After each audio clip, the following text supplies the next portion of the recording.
What's up, Guff?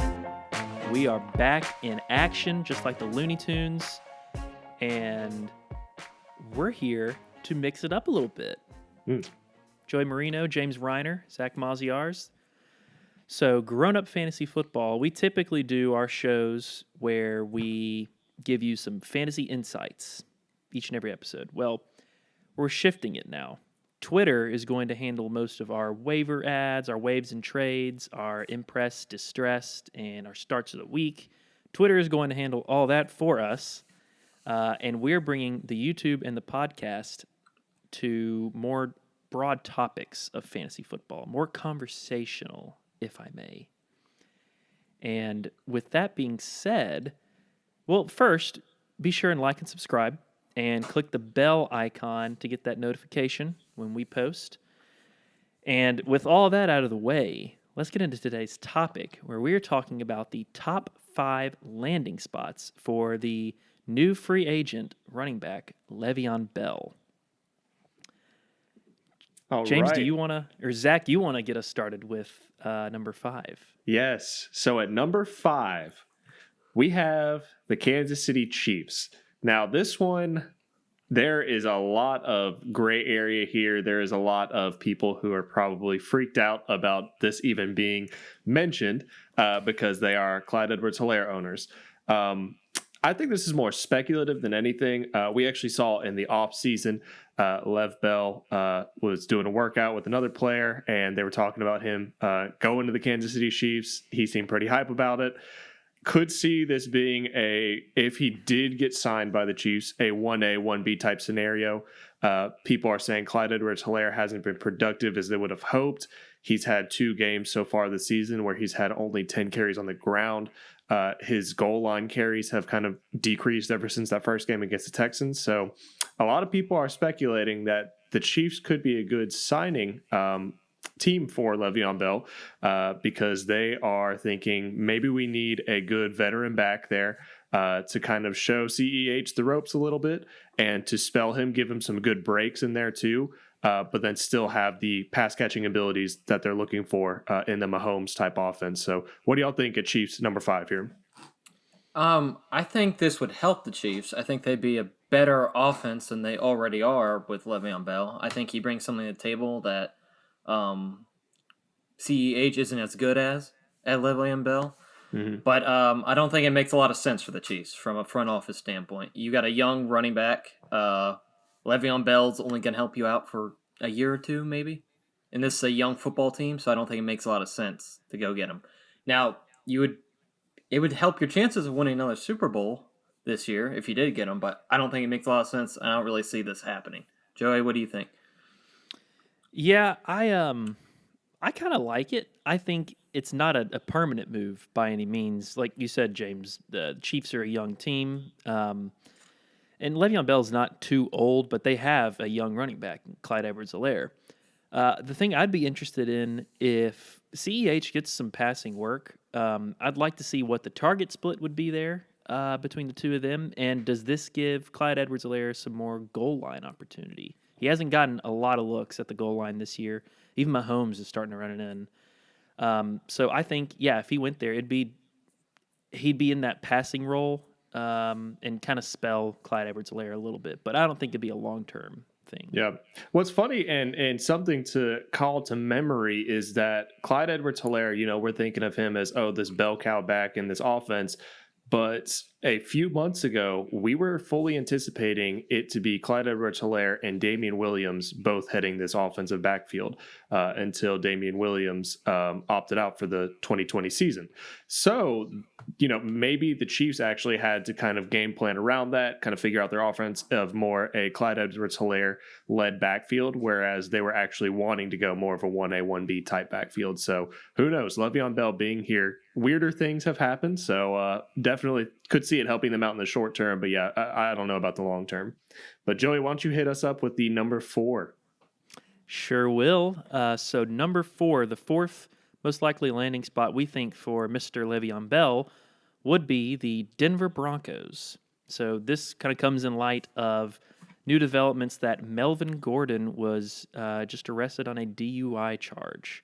So that opens up the window for opportunity there. We don't know what Denver is going to do with Gordon just yet. I'm sure that news will come out.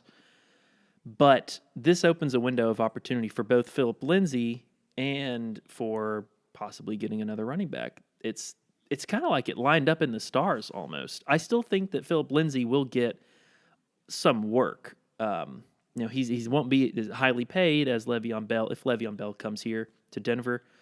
But I think he still gets a lion's share, probably a smaller lion's share, if I may. The Cubs share. The Cubs share, correct.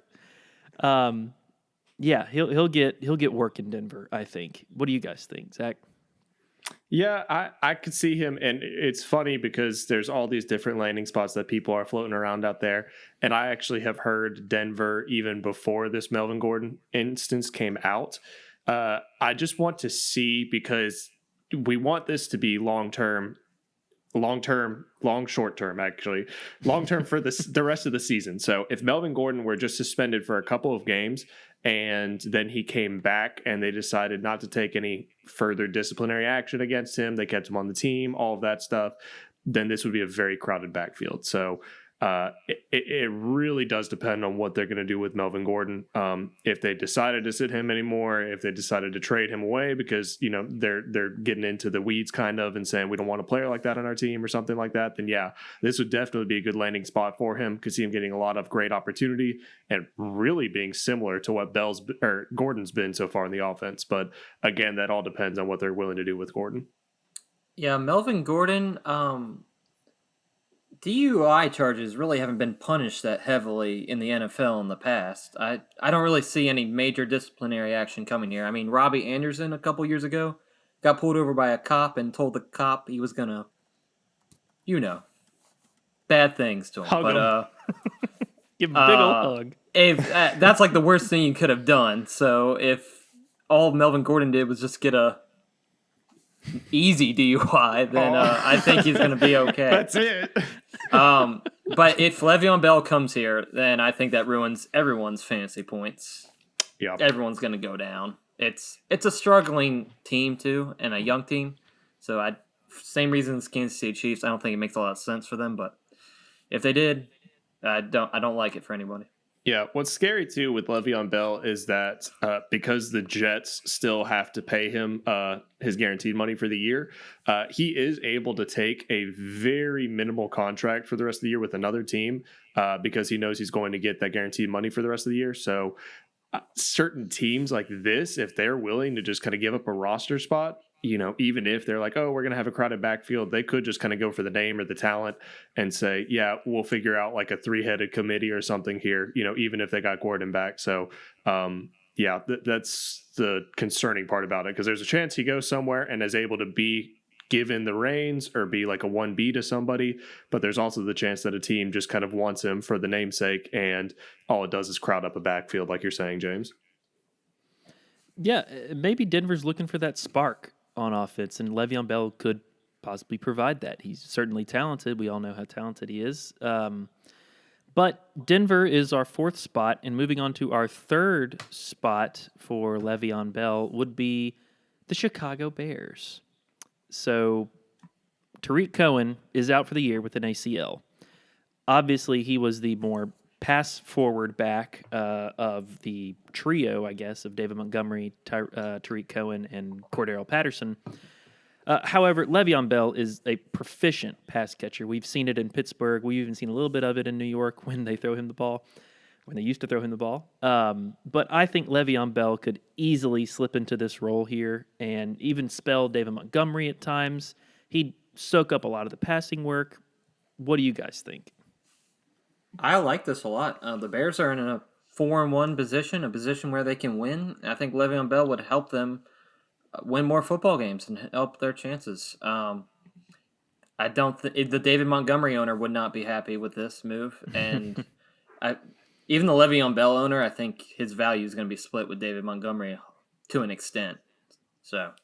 Yeah, I agree. I think Matt Nagy, even though this season they're doing very well, I think he is still kind of in a win now mode, just because last year they did not have a great year at all. I think he is still trying to prove himself, almost fighting for his job a little bit too. So I think he is definitely willing, and the front office would be willing to bring in someone like Bell. Montgomery and Bell are actually very similar in running styles as well. So I could see them bringing in Bell not only to replace Tariq Cohen, but to almost be like a mentor to David Montgomery as well, while still being able to fill in for that passing down work. And James, I know you said like he probably wouldn't start over Montgomery, which I completely agree with, but even Bell in an offense like this is still, even as the second running back, is still better than being the first string on the Jets. Well, I think he would. I think he would be the starter if they brought him in. Wow. Okay. Really? Yeah, I mean, I think it'd be like a 60-40 split though between the two. Yeah. Well, they don't have any depth either. Like I could see, if Montgomery got injured or got banged up or anything, I could definitely see him coming in for him, taking the bulk of the carries and the share on the ground. And then from there, even when Montgomery got healthy, still kind of taking it the rest of the year or something. So has David Montgomery signed a new contract with Chicago? I think he's still on his rookie contract. Okay. They were saving that for Tariq Drafted Cohen. last year, wasn't he? David Montgomery? Yeah, he was. Yeah. All right, so they paid 1 year Tariq. in, we're already going to pay you big money, man. He's that good, guys. But Tariq just signed the new contract this offseason. So do we think if Le'Veon Bell goes to Chicago, do they retain Tariq Cohen? Is it a total switch between Tariq going to the Jets, Bell coming to the Bears? How much did they pay him? Do you know? Was it a big contract? I don't think it was huge. If it wasn't big, then I don't think they're going to try to get rid of him. Yep. Let's see real quick. Hit us with those analytics, Joey. Tariq Cohen signed a 3-year contract extension worth $17.25 million. Nothing. I make that in an hour. Right, yeah. This podcast gets an ad revenue alone. Alone. Worth more than Tariq Cohen, apparently. For sure. But yeah, I think Chicago's a good place for him. Yeah, we could possibly. I think we could see a trade between Cohen and Bell to the Jets. I'd have this one very high up on the list. Like I think this is a very possible landing spot for Bell. Yeah, I agree. So James, why don't you give us the number 2 spot? Number 2, and this is kind of a hopeful fan perspective, Washington football team. Here's the argument for it. The NFC East is trash right now. You don't need to win a lot of games to win that division and be in playoffs. I think Rivera has some faith in Alex Smith and our defense that we could win. Le'Veon Bell would help us win that division. No Dak Prescott in Dallas anymore. Giants are rough. Eagles are rough. If we want to go for the win, I think Le'Veon Bell would help us get there. Yeah. Yeah, Washington's currently running with the Antonio Gibson and J.D. McKissick combo right now.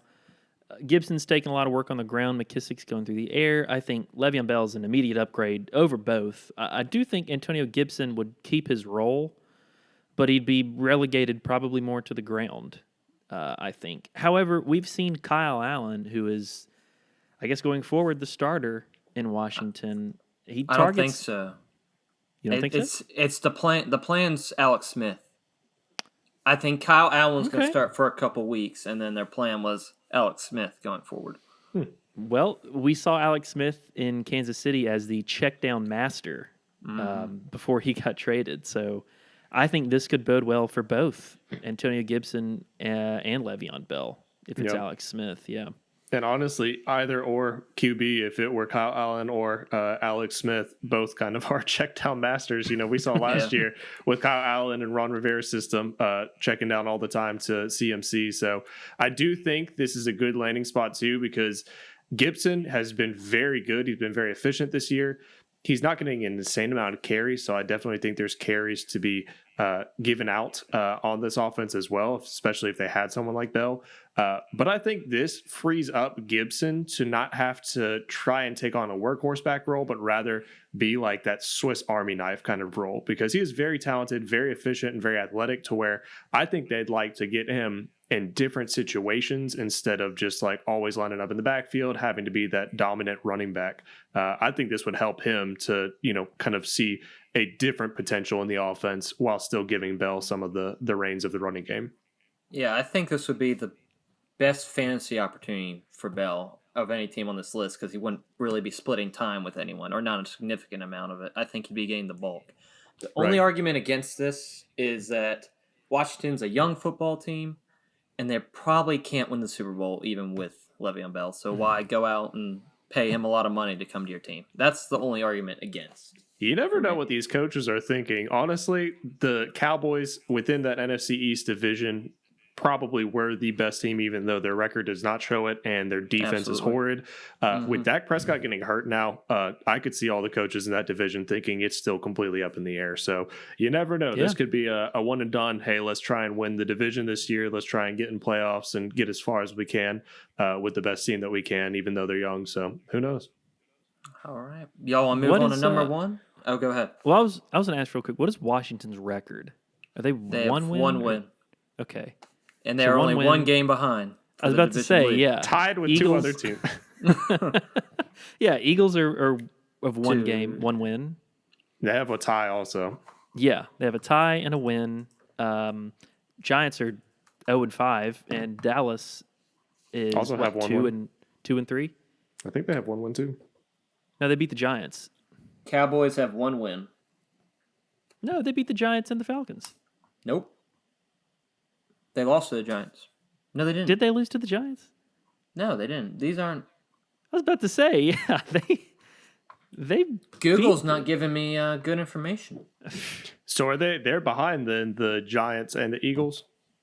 I don't know. I googled the NFC East standings, and these don't look updated. So I don't know what this is. Let's take a look. See. Regardless, there are still so many games left in the season to where if they're only 1 game, even 2 games behind the leader in the division, that is nothing.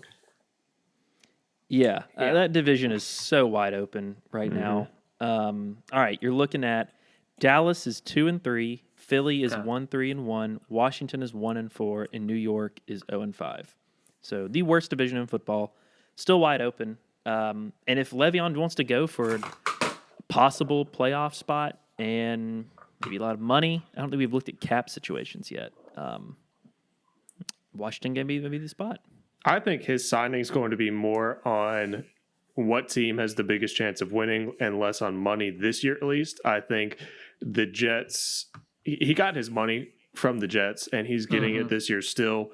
But I think this year will be all right, I got my money from them for this year, so I can take a minimal contract and basically show that I can still do it. And then next year, try and get a more long-term deal done with either the same team that he'll be on or a different team. Yeah, that could be it. Yeah. All right, our number 1 landing spot for Mr. Le'Veon Bell, New England Patriots. This seems to be a favorite among people on Twitter. I think everyone would love to see this, Cam and Le'Veon Bell on the same team. What do you guys think about this? This one is my top one. Not only what I think probably will happen, but I also think fantasy purposes, I think this is the best bet for him. The Patriots are notorious for picking up players at a steal. Just imagine if the Jets paid this huge contract to Le'Veon Bell only to drop him and the Patriots pick him up for next to nothing. And I could see Bell wanting to go here, not only on terms of, okay, maybe they pay me a little bit, better than some other teams, but in terms of just winning. I think he'd love to be here with Cam, love to be in a Bill Belichick system. So I could see this happening for sure. And in terms, the running back room is a little bit crowded, but it's all with kind of these random bits and pieces. Damian Harris was the biggest name that we were clinging on to within the last week, and he just came off IR. He's a rookie. James not a rookie. White, he's been in here. I'm sorry, not a rookie. Yeah. But it pretty much is because he was basically didn't really do any. Yeah, I was gonna say last year he didn't do anything. But yeah, so I feel like Sony Michel, they haven't really gotten what they were expecting from him, so he'd be he's on IR, I think. Exactly, yeah. And he was a healthy scratch, wasn't he? One of the weeks. So I don't know. I just feel like there's a lot of bits and pieces they're trying to work together with their running back room, but Lev Bell would sure up a good running back. And we've seen it before. LeGarrette Blount had a huge year with them. We've seen running backs come in here and actually do very well, have a big year, kind of be that go-to back, even though they have several other bits and pieces. So I could see this being a great fit, and I actually think this would be the best fantasy landing spot for him as well. Yeah, going into this episode, I was thinking my preference was the opposite. I thought the Chiefs would be the best spot, then Denver, then Chicago, then Washington, then New England. Now, kind of hearing some more arguments and thinking about it a little bit more, I think it makes more sense. Belichick is notorious for scooping up vets on the dime and getting a ton of work out of them. I think everyone would go crazy to see Cam and Bell together. I mean, who wouldn't? That'd be great. I do think this. If Bell goes here, I think it takes out Rex Burkhead and James White out of real fantasy relevance. I don't think Le'Veon Bell would be relegated strictly to the pass role, like if they went with Sony Michel on the ground and Le'Veon Bell through the air. And I think Damian Harris could get edged out a little bit, but I think he sticks around. But yeah, we could. You're right, Zach. It is kind of like bits and pieces. Everybody can kind of do a little bit of everything. And Lev Bell's like that too, but the talent speaks for itself there. Yeah, I agree with everything you all said. I think it would help the team from a win perspective, and I think it would help its fantasy value. Mm-hmm. Yeah, for sure. It's exciting to see where he actually does go. I'm just chomping at the bit, waiting to see what happens, like Christmas morning. Well, we'll find out. But those are our top 5 spots. To recap, that is in order from 5th to 1st, the Kansas City Chiefs, the Denver Broncos, the Chicago Bears, the Washington Football Team, and the New England Patriots. So leave a comment below on where you think Le'Veon Bell should go. And, without further ado, go grow up and get guffed.